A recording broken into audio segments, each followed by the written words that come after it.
She brought a gift basket. They brought handcuffs. What happened next shook the whole neighborhood.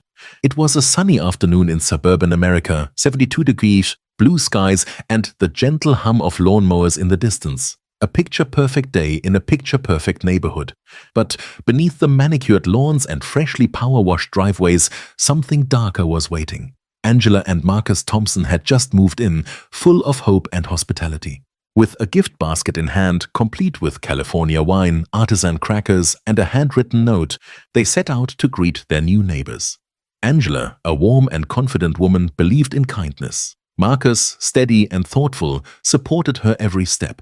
But when the door creaked open and judgment met them instead of a smile, the mood shifted. And when a golden spoon went missing, the encounter spiraled into something far more dangerous. A false accusation, a call to the police, and a shocking twist that revealed not only Angela's true identity, but the ugly truth about what still hides behind closed doors in America. This isn't just a story, it's a wake-up call. They thought they found their dream neighborhood. But one knock on a door changed everything. It was the kind of afternoon that made you believe in the American dream. The temperature sat at a perfect 73 degrees. The air carried the faint scent of fresh cut grass, and the sound of birdsong floated through the tree-lined streets of Willow Creek Estates. Every lawn was mowed to within half an inch. Mailboxes sparkled with fresh paint, and kids rode their bikes in neat little loops along clean, 5-foot-wide sidewalks.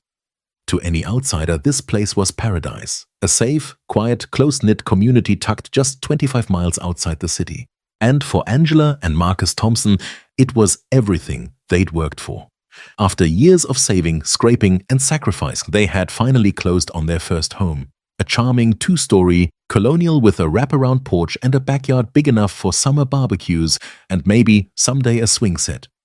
Angela had fallen in love with the bay windows and original hardwood floors. Marcus had his eye on the 2-car garage and the extra room he'd turn into a home office. It wasn't just a house, it was a fresh start. Angela was radiant that day, dressed in a soft blue blouse and white slacks, her natural curls pulled back into a low bun. She was the kind of woman who made eye contact with strangers and meant it. A firm believer in the power of kindness, she was always the first to smile, to say, "Good morning," to hold the elevator. Marcus, more reserved but no less genuine, moved with quiet strength and sharp awareness. Together they were a team, solid, supportive, and ready to build their life in this new place. But even paradise has cracks beneath the paint. Angela had spent the morning preparing a small but thoughtful gift basket for their nearest neighbors. A bottle of Napa Valley wine, some imported cheeses, a selection of gourmet crackers, and a handwritten note that read, "Looking forward to meeting you. Angela and Marcus, your new neighbors at 1147 Oak Ridge." She tied the basket with a satin bow and placed it carefully into the crook of her arm. "You think it's too much?" she asked Marcus, half laughing, half nervous. He glanced at her and smiled. "Angela, you could have just baked cookies. But this is you, we go all in." Their hands brushed as they stepped off the porch. The pavement was still warm underfoot from the morning sun. As they strolled toward the neighbor's house, a large brick home with perfectly trimmed hedges and a flag fluttering from the front porch. Angela's heels clicked softly, echoing in the uncanny stillness. That's when they noticed the curtains, soft movements behind window panes, a sudden flick as blinds closed. People were watching, but not waving, and when Angela glanced back, a dog barked sharply, breaking the calm like a crack of thunder. It wasn't loud in decibels, but it was loud in energy. Something had shifted. "Are they staring at us?" Angela whispered. Marcus gave a casual shrug, but his voice carried tension. "It's a new neighborhood. People get curious." But curiosity has a tone, and this didn't feel like curiosity. As they reached the porch, Angela hesitated. The smile on her face flickered, and for a split second, the air felt heavier than it should have. "Maybe this isn't such a great idea," she said, clutching the basket a little tighter. Marcus gave her a steady look. "It is. You're just nervous. Let's say hello, that's all." Angela took a breath. The kind of breath women of color know too well. The breath before you step into a room where you're not sure you're welcome. The breath that prepares you to smile even if the smile isn't returned. She knocked, gently. The sound echoed like a firecracker across the silent cul-de-sac. No response. Then, finally, the door creaked open. just a few inches. A woman stood there, white, mid-50s, no smile, no welcome, just eyes scanning them top to bottom. Angela's heart dropped a fraction, but she didn't let it show. "Hi there," she said warmly. "We're your new neighbors, Angela and Marcus Thompson. We just moved in down the street and wanted to introduce ourselves." The woman blinked. Her lips barely moved. "Oh, hi." Angela extended the basket. "We brought you something, just a little hello." The woman took the basket without a thank you, then called into the house. "Richard, the new neighbors are here." What happened next would set off a chain of events that neither Angela nor Marcus could have predicted, and it all began with a smile that wasn't returned, and a spoon that mysteriously disappeared.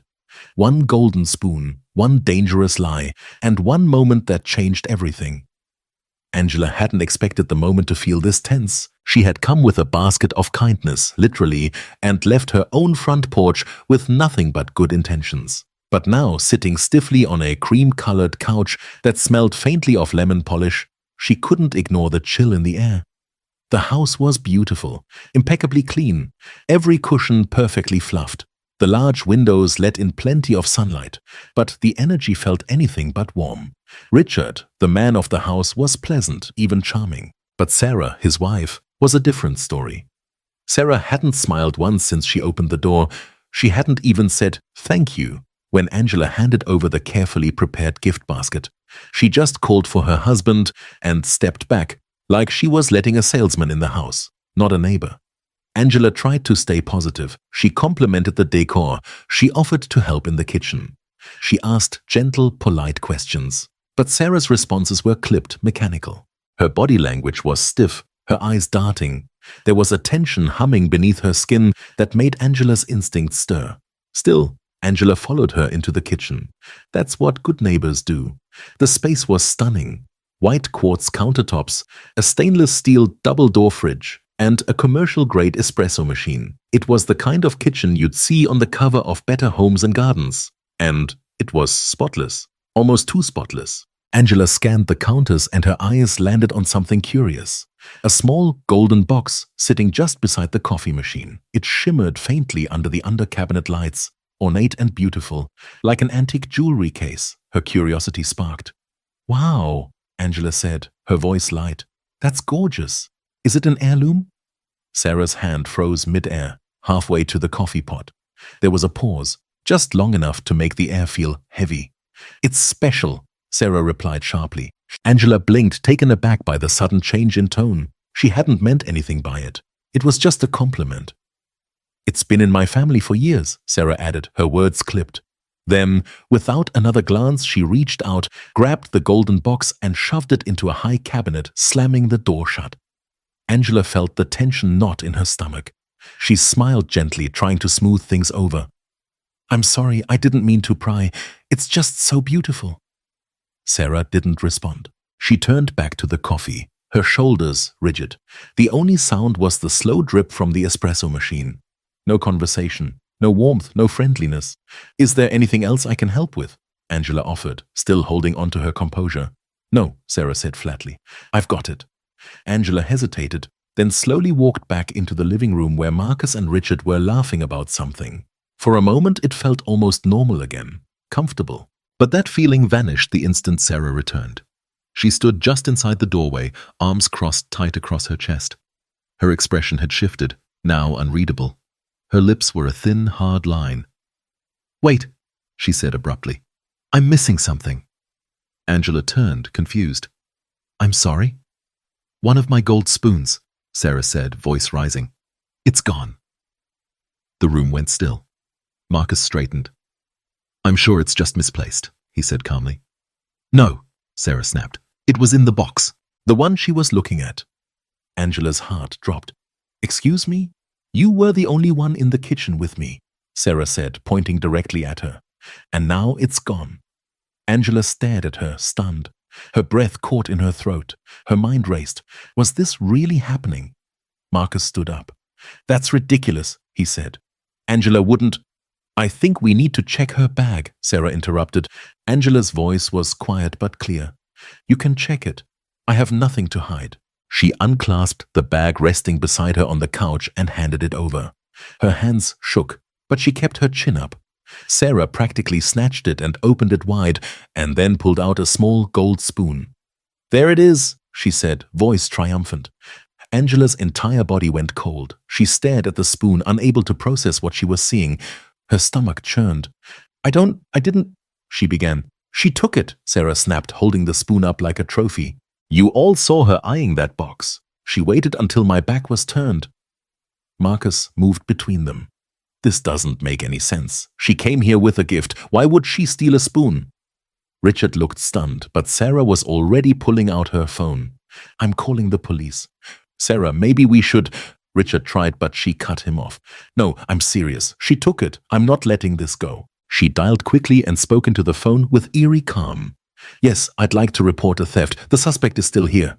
"Yes, I caught her red-handed." Angela stood frozen. Humiliation and disbelief poured over her like ice water. Her voice caught in her throat. Marcus placed a hand on her shoulder. "We'll figure this out," he said quietly. But outside, they could already hear the sound of sirens approaching, fast. The neighbors were beginning to emerge, peeking out from behind their curtains. A few stepped onto their porches. A police cruiser rolled up, its flashing red and blue lights bathing the street in strobe. The illusion of peace and perfection in this suburban cul-de-sac shattered in an instant. Angela and Marcus stood on the front porch like suspects in a crime drama. One officer stepped out, tall and unreadable. The second was younger, more hesitant, but both carried authority. Sarah's voice took on a self-righteous edge. "That's her," she said, pointing. "She took my gold spoon. You'll find it in her bag." Angela tried to explain, her voice steady despite the tremble in her hands. "I didn't take anything. I don't know how it got there." Marcus added, "This is a misunderstanding. Someone must have put it there." But the officers weren't listening. One asked to search the bag again. Angela nodded, trying to stay calm. Again, the spoon was retrieved. And then came the words no innocent person ever wants to hear. "Ma'am, you're in possession of stolen property. I'm going to need you to come with us." Angela's world tilted it. "What?" she whispered. Marcus stepped forward. "You're making a mistake." But the officers didn't hesitate. One reached for his cuffs. Angela took a step back, heart pounding. In that moment, she knew she had only seconds left before everything would change. And then, just as the handcuffs hovered inches from her wrists, Angela reached into her pocket. "You're right about one thing," she said, her voice cutting through the tension. "There is a mistake, but it's not mine." With that, she pulled out a badge and held it up for all to see. The air left the porch. Sarah's smug smile fell. The officers froze. "I'm Angela Thompson," she said, calm and commanding, "and I'm the new chief of police for this district." Just as they tried to handcuff her, she pulled out something that changed everything. The handcuffs were just inches away from her wrists. Angela stood frozen on the porch, her heart pounding so loud it nearly drowned out the sirens. The neighborhood had gone still, save for the flicker of red and blue lights reflecting off freshly washed SUVs and porch railings. The officers, one older with a stern jawline, the other young and visibly uncertain, were closing in. Beside her, Marcus stood like a wall of protection, jaw clenched, chest rising and falling with contained rage. All because of a gold spoon. All because a neighbor couldn't see past the color of Angela's skin. Sarah stood nearby, arms folded across her chest, chin lifted with smug satisfaction. Her voice had been cold and calm when she called 911. "Yes, I caught her stealing. It was in her purse. She's still here." Angela had barely spoken since. Not because she didn't know what to say, but because she knew no one was listening. The story had already been written in their eyes. Black woman enters white woman's kitchen. Something goes missing. Accusation follows. Police arrive. End of story. Only this story wasn't over. As the officer stepped forward, one hand grazing his belt, Angela inhaled slowly. Her palms were clammy, her breath shallow, but her gaze was razor-sharp. She reached into her jacket pocket. Marcus instinctively reached out, alarmed. "Angela, wait." But she already knew what she was doing. "You're right about one thing," she said, her voice slicing through the tension like a blade. "There is a mistake here." The officer froze. Angela pulled her hand from her pocket, and in it was a black leather badge case. She flipped it open with practiced ease, A golden shield gleamed in the porch light. Everyone stopped breathing. "I'm Angela Thompson," she said clearly, her voice strong, steady, unmistakable. "And I'm the new chief of police for the Westwood district." Silence. Then a collective gasp rippled across the front lawns. Sarah's smirk shattered. The young officer took a visible step back. The older one's face drained of color. His outstretched hand, once poised to cuff her, now hovered in midair like it had touched a live wire. Chief Thompson?" he stammered, his voice suddenly hoarse. Angela nodded, her badge still raised. "That's correct. And now I'd like to know why 2 officers were ready to arrest me based on nothing more than a neighbor's accusation and a spoon in a purse." The silence was deafening. "You didn't ask for more evidence," Angela continued, turning slightly to face them both. "You didn't ask to search the kitchen. You didn't even ask her any questions." She motioned to Sarah, who was now visibly sweating, her arms slowly lowering from their crossed position. Her eyes darted between Angela and the officers, disbelief clouding her once confident expression. The older officer cleared his throat. "Chief, I apologize. This wasn't procedure." "No," Angela said, firm but measured. "It wasn't. And if I weren't chief of police, would you have already put me in cuffs by now?" The question landed hard. Nobody answered. Angela's voice softened, but her gaze didn't waver. "That's the problem." She turned to Sarah. "You accused me without a second thought," she said, her tone cutting but calm. "You didn't lose a spoon. You lost control the moment someone like me moved in next door." Sarah opened her mouth to speak, but no words came out. Angela looked back at the officers. "I suggest we check her security footage before this goes any further." The officers nodded quickly. "Yes, Chief." Inside the house, Sarah hesitated at the security panel near the stairs. "Sometimes the footage gets corrupted," she muttered, stalling. Angela folded her arms. "Let's see for ourselves." The older officer took over. Within moments, the living room TV lit up with footage from the kitchen. The timestamp showed Angela admiring the golden box, hands behind her back the entire time. A moment later, Sarah entered, glancing toward the camera, and discreetly slipped something into Angela's open handbag hanging off the chair. The room fell silent. Sarah stepped back as if the footage had physically struck her. The younger officer turned to her, his tone cold. "Ma'am, attempting to delete evidence is obstruction of justice." "And falsely accusing a law enforcement officer?" the older one added, shaking his head. Angela took a slow breath. Her heart still thundered in her chest, but she stood tall. "I came here to say hello. I brought you wine and snacks," she said, eyes still locked on Sarah. "And you tried to humiliate me, arrest me, ruin me." The officers didn't wait for Sarah to speak. The younger one retrieved his cuffs. "Sarah Frederick, you're under arrest for filing a false police report, fabricating evidence and obstructing justice." As they read her Miranda rights, Sarah looked around the room, toward her husband, who stood in stunned silence, toward the windows where neighbors now openly watched, and finally toward Angela, who stood like a fortress. "I didn't mean," Sarah whispered. Angela's reply was firm. "You meant exactly what you did. You just didn't expect me to be someone you couldn't break."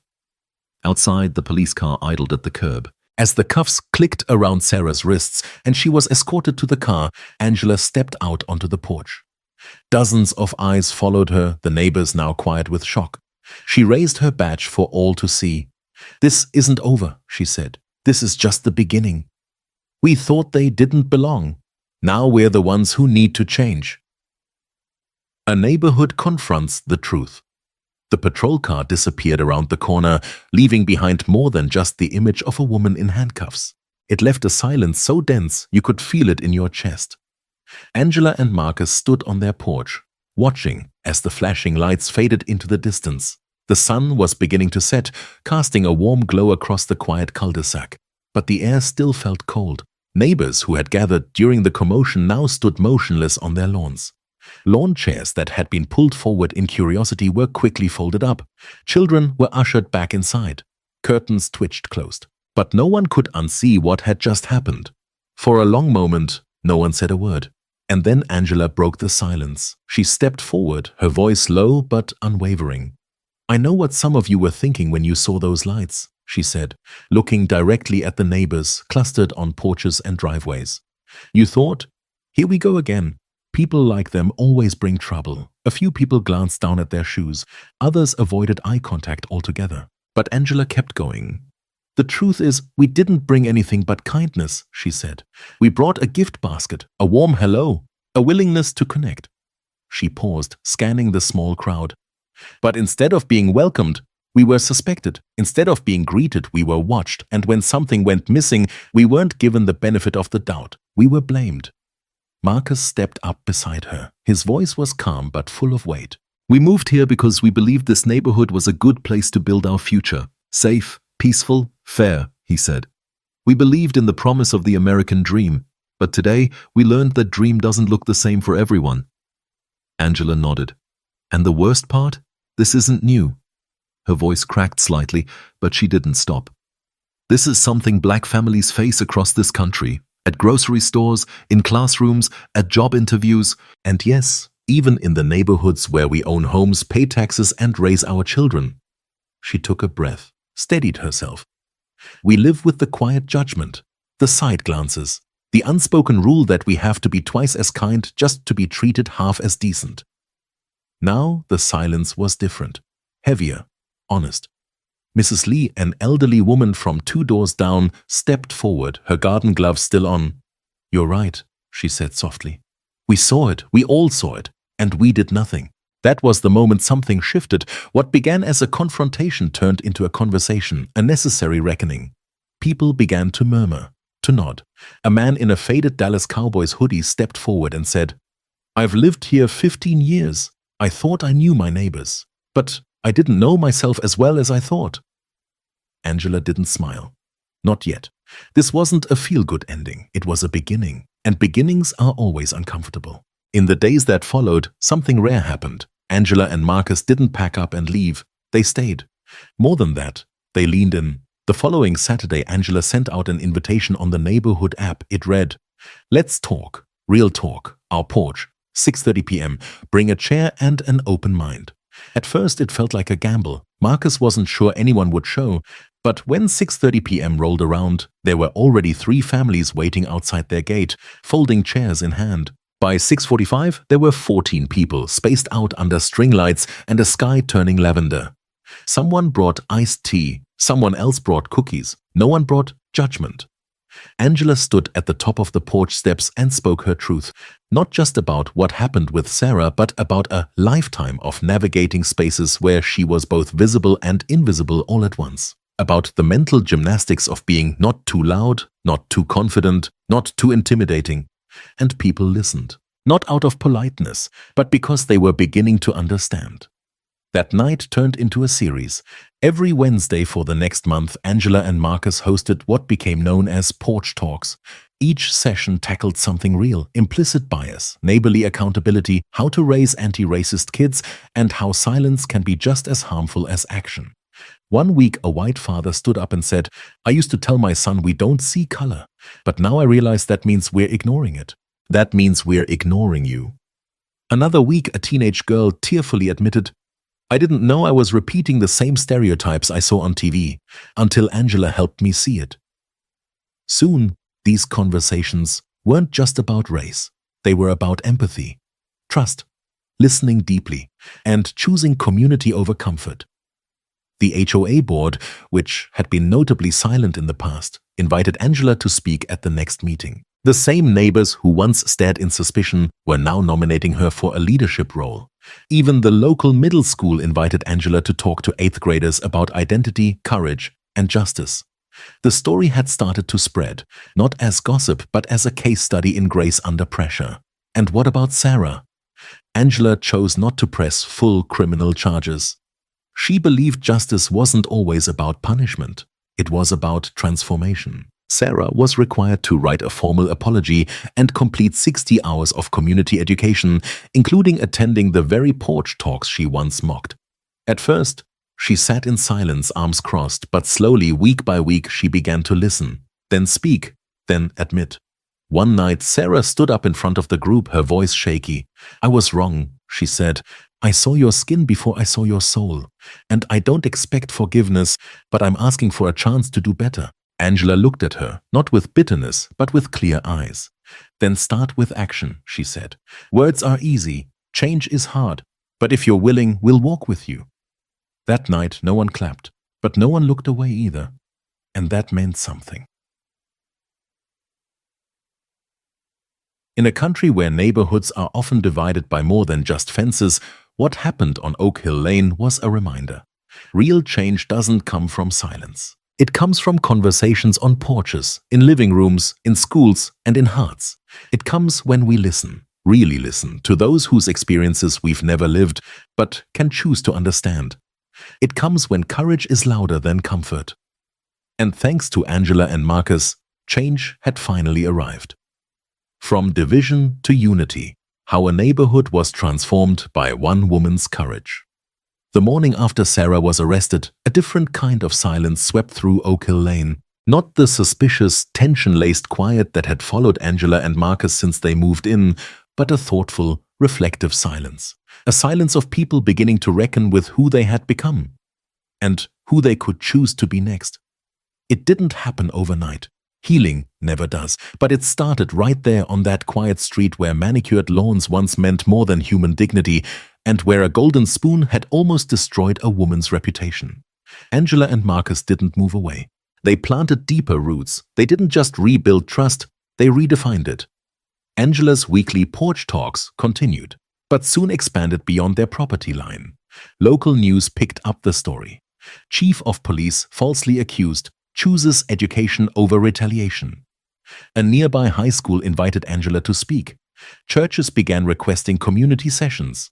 Even city council members reached out to ask, how can we do this in our neighborhoods? And in the heart of it all was that front porch, a 6-foot-wide slice of wood and paint that had become more powerful than any courtroom. Neighbors who once crossed the street to avoid the Thompsons now knocked on their door to ask if they could help set up folding chairs or pass out lemonade. The change was visible in small, meaningful ways. Lawn signs began to appear. All neighbors welcome. Justice lives here. And we choose community over comfort. Diverse families, who once drove through the neighborhood but never stopped to look at homes, began attending open houses. Some even made offers. A little free library was installed at the corner of the street with books on civil rights, empathy, and multicultural children's stories. It was built by Mr. Chen, a retired engineer who said, "It's never too late to educate the next generation." Angela and Marcus were no longer the new black couple at the end of the street. They were Angela and Marcus, the couple who brought change with dignity, not rage, with strength, not vengeance. Even Sarah, once the villain of the story, started to change. After completing her mandatory education sessions and community service hours, she did something no one expected. She stayed. She didn't move. She didn't hide. She showed up, not with a fake smile or a desperate plea for forgiveness, but with quiet consistency. She joined Angela's book club, sat in the back row of porch talks, and slowly began speaking up, not to defend herself, but to admit where she had gone wrong. She shared stories from her own upbringing, the stereotypes she had absorbed without questioning, and the fear she now recognized as prejudice, disguised as concern. It wasn't comfortable, it wasn't convenient, but it was real. One evening, about 3 months after the incident, Angela hosted a neighborhood potluck in the community park. Folding tables lined the pavilion, each covered in a brightly colored tablecloth. Dishes from every culture imaginable filled the air with aromas. Smoked brisket, spring rolls, jerk chicken, lasagna, collard greens, tabbouleh, pecan pie. Kids ran across the grass, their laughter echoing between the tall oaks. Elderly neighbors who'd never spoken before sat side by side, sharing stories over sweet tea and cornbread. People brought their own lawn chairs, their own stories, and, most importantly, their own willingness to grow. Sarah came too, not as a guest of honor, not as someone to be applauded, just as a neighbor. She brought a homemade banana bread. It wasn't perfect, but it was hers. When it was her turn to speak, she kept it simple. "I'm not proud of who I was," she said, voice quiet but clear. "But I'm working on who I want to become." And that work started when Angela decided not to hate me, but to invite me in. There were no cheers, no grand applause, just a deep stillness and the kind of nodding that means we hear you now. By the time autumn leaves began falling, the shift was undeniable. The HOA began revising outdated bylaws, eliminating vague language like maintaining neighborhood character and replacing it with inclusive, equitable standards. The local elementary school invited Angela and Marcus to start a mentoring program for fifth graders, helping students develop leadership skills and cultural awareness. A community newsletter was launched featuring monthly reflections from residents of different backgrounds, ages, and identities. Even small things changed. People lingered longer on sidewalks to talk, waved with intention instead of habit, brought each other soup during flu season, and helped carry groceries instead of pretending not to see. And that golden spoon? Angela keeps it now, not as a bitter reminder, but as a symbol of what could have gone so wrong and how it was made right. She keeps it in a shadow box on the living room wall next to a small placard that reads, "What was meant to shame me shaped us. What was meant to divide us defined us. What was meant to break us built something stronger." The spoon isn't about revenge, it's about remembering. That in a world where injustice can happen over something as small as a missing piece of flatware, we must be willing to look deeper. Listen harder, speak louder, and love better. What happened on Oak Hill Lane didn't just change a neighborhood, it created a blueprint. A reminder that courage doesn't always look like confrontation. Sometimes it looks like a woman standing on her porch, refusing to be broken. Sometimes it's a man holding her hand even when the world turns cold. Sometimes it's a community that chooses to grow, inch by inch, heart by heart. And sometimes it's a spoon, a symbol of what can happen when truth is louder than fear and forgiveness is stronger than pride. Angela and Marcus didn't just move into a neighborhood. They moved a nation of minds, starting with the ones right next door. Conclusion: when one story becomes a catalyst for change. What began as a simple gesture, a welcome basket, a knock on a neighbor's door, quickly unraveled into a powerful reflection of prejudice, pain, and resilience. Angela and Marcus Thompson moved into a neighborhood hoping for peace and belonging. What they found instead was suspicion, wrongful accusation, and near humiliation over a golden spoon. But instead of shrinking beneath the weight of injustice, Angela rose with dignity, revealing not only her identity as the new chief of police but also the strength and grace of a true leader. Her decision to respond with truth instead of vengeance and community dialogue instead of confrontation shifted something deep within her neighborhood. What could have been just another viral story of discrimination transformed into a local movement, one that started on a front porch but echoed through schools, community meetings, and hearts across the block. The golden spoon, once a symbol of shame, became a reminder of hard conversations, unlearning, and collective growth. Neighbors became allies. Former accusers became advocates, and a once fractured community became a model for what's possible when we choose compassion over fear and reflection over silence. Angela and Marcus didn't just change one street, they challenged an entire mindset. They reminded everyone that inclusion isn't passive, it's active, intentional, and sometimes uncomfortable, but it's worth it. This story isn't just about racism, redemption, or reconciliation. It's about the power of truth, the courage to stand tall, and the radical belief that even in the most divided places, healing is possible. So the next time you see someone new on your block, don't just glance. Greet. Don't assume. Ask. Don't avoid the hard conversations. Have them. Because real change doesn't happen from the top down. It begins with each of us, right where we live. And sometimes it starts with just one knock on the door.